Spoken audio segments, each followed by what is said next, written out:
human immunodeficiency virus or HIV can cause AIDS, but unless it's treated with the treatment. But the good news about this disease is that we do have a treatment which works out just fine most of the time. But the problem with the treatment is that the patient have to take multiple pills in a day, which has a huge side effect. And at the same time, most of the drugs that we take, it doesn't reach to the organ where it needs to go or where virus hides most of the time. So these organs, we call it as a HIV reservoir organ.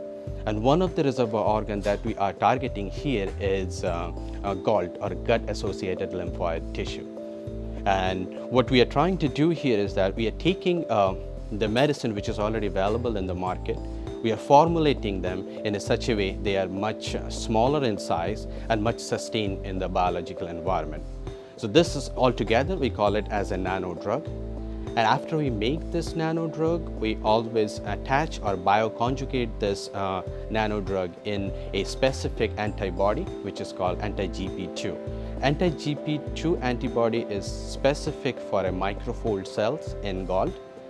So what ImCell does is that it translocates the nano drug or any molecule per se from intestine to the immune cells of the GALT. So it's a direct transfer of nanoparticle, in this case the nano drug, transfer from intestine to GALT. So this will be a lot different than when traditional medicine happens, because in traditional way the anti-HIV medicine works. The patient takes this medicine orally, it goes to your metabolic system, or it gets metabolized most of the times in your stomach, and it excretes out of the system.